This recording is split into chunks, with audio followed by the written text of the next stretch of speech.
I lived in Costa Rica for 11 years, and then I moved back to the States for 4 years, and it's always fascinating for me when I come back to Costa Rica to visit. This time has been more obvious to me than it has been in the past. I think that when the name Surrender in Motion came to me for what my life path was, essentially, I was living in Costa Rica in a tiny, tiny, tiny little apartment. And this time the surrender has just been so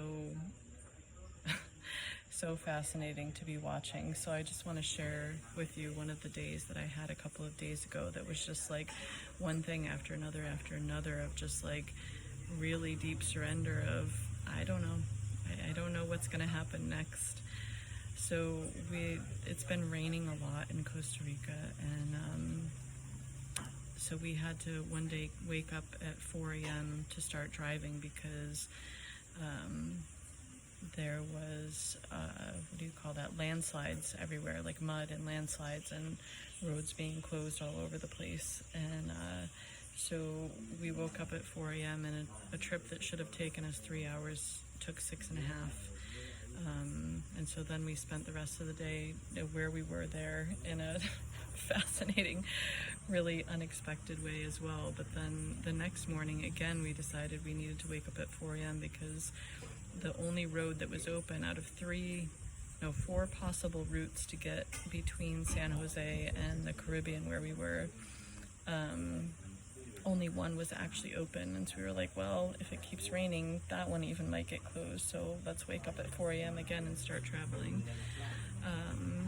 And so that day, and as you can hear, there's all kinds of stuff always happening around here also, which always takes me out of my comfort zone of the way that I grew up also, being with my husband's family, where there are 8 children and then all kinds of grandkids, and it's always fascinating.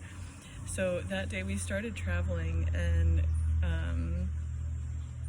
the road that was what had been awful the day before actually was not that awful. So we got up into the mountains in what they call Cerro de la Muerte, and we were going to the bathroom and whatever, and my husband and my stepson got a coffee, and they were like, oh, this coffee is awful, it tastes like water, there's like no actual coffee in it.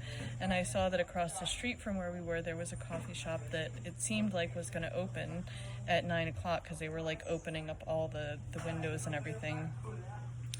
And so it was like, I don't know, 8 or 9 minutes after 9, and I was like, are you actually going to open? And so just being in that, like a lot of times there's such this idea that like if the thing says it's going to open at 9, it has to open the doors at 9. Whereas Costa Rica, we talk about Tico time, and that's like they could say like, oh yeah, ahorita, which means like, yeah, just give me a minute. And ahorita could mean like 1 minute, and it could mean an hour. And so we were just like hanging out there instead of, in the past I would often be really focused on the objective, the goal, like, we need to get to the Osa Peninsula, Puerto Jimenez, where my husband's family lives, and, just like focused on that direct goal. And just that day I just felt so relaxed. And another thing that I noticed a lot in this trip is that I could start to feel where I was having resistance to life, to what was happening. Like I could really feel like the moments when I was just like in a state of presence of like, okay, this is where we are right now. We all want to like have a coffee, and the cafe is not open yet, and we can't force them to open any faster, and so we're just gonna hang out here in the sun and chat for a couple minutes until they actually open the doors. Whereas in the past I would have gotten like really annoyed and tried to force it to happen faster. And so I was noticing this, and the other difference is like in the past I might have said like openness to what is, or being closed off to what is. And even like this movement, right, in yoga, like the somatic movement of like open-hearted. A lot of times people think of open-hearted as like a back bend type of thing, or like an opening here, and that this is closed. Whereas like I feel I want to reframe that and use the terms resistance and presence. And so there's not, it's not even like a movement in the body like that one could see externally. So I can feel it in my body. When I say resistance, I can sense what that feels like in me. Like I was noticing as we were traveling, like when resistance would come up, I would feel like a tightening in my entire body, particularly in my jaw and my belly. And when I would feel like I was just in presence, it was just like a softness to what is. Like instead of meeting what is with like a hardness or a tightening, it was meeting what is with a softness. And that's what I practice also in contact improvisation. When you're meeting your partner and meeting where they're at, there's a union that's happening. There's an intimacy with what is. And so, you know, we actually normally in another day I would have said, oh, let's just get coffee to go. But we decided to just sit and have a coffee and chat in this beautiful little cafe instead of being in a hurry to like, we need to get to this specific place, this objective that where we're supposed to be going. And so then we, you know, continued on our way, and on our way down the mountain. So the Cerro de la Muerte, it's a really intense up and a really intense down. The reason they call it Cerro de la Muerte is that a lot of people used to die on this mountain when they would walk or take horses up and over it. And so on our way down, my brakes started to like freak out, and I was getting really concerned. And so on the way down, once we got all the way down the mountain, I was like, okay, well, I guess we're gonna go stop into the car rental place and see if we need to get a different car or what's actually going on. And so again, it was like, okay, well, here we are. Like, what are we gonna do here while we're waiting for these people to figure out what the issue is with the car? So instead of meeting, you know, all of these obstacles or challenges with a resistance and a focus on like, I need to get to where I'm going in a certain amount of time, which is, I think, the way that a lot of people live, and the way that I lived for a very long time, is just like focusing on the objective. Whereas when you visit countries that where things just don't work that way, it's always a deep invitation into surrender. And so we, you know, they checked it out, the car was okay, so we continued along our way, stopped at 2 vegetable and fruit places along the way to drink some coconut water and get some fruit, and then we continued, and we got to a point where I was like, I don't want to drive anymore. Like, I just want to stop at a beach and spend the night here. And even though we were only 3 hours away from my mother-in-law's house, I was just like, I'm all done for today. And we just happened to be in a place that where okay, I'll get to that part next.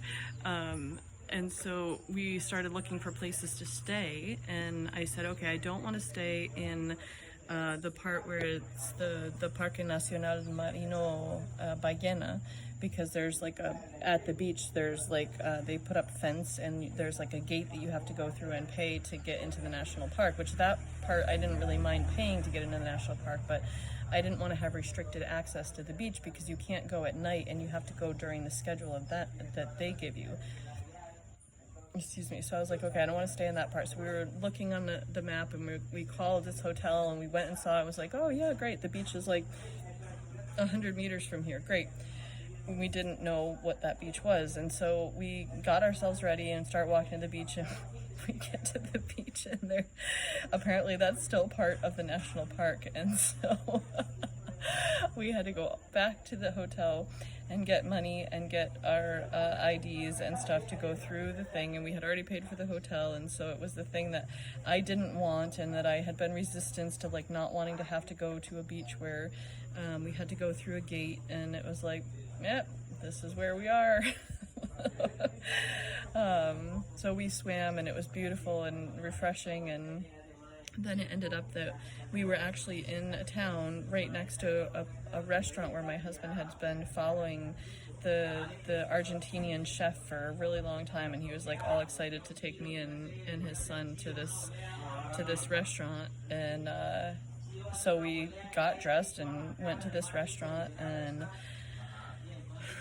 yeah, some pretty radical, crazy thing happened at the restaurant that I'm not going to share on here, but it was like a wake-up call, a slap in the face for all of us, a reminder to be in presence and gratitude with what we have and who we are with at all moments, and just brought me into deeper presence and deeper surrender and deeper, I don't know why certain things happen. I don't know why I'm in this place right now and not that place. And oh, one more thing that happened in the day that was beautiful is that I got hungry in the trip, and I decided I wasn't going to eat while I'm driving, which is what I usually do. I just eat while I'm driving. I was like, I don't want to do that. And so, like, a minute after I decided that I was hungry and I wanted to eat something, I saw a turn off, and just like really like spur of the moment spontaneously was like, okay, I'm going to turn in here.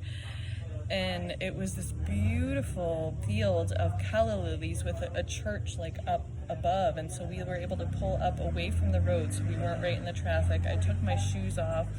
I was walking around in this really luscious grass looking at calla lilies while I was eating my lunch. So, you know, it's just so what I'm sharing here really is this process of deep surrender and being present and noticing when resistance comes up, meeting it with softness. So when I would notice this resistance, it was like, okay, here it is. This is the resistance of like getting tight, like in a moment when we were driving, meeting it with softness.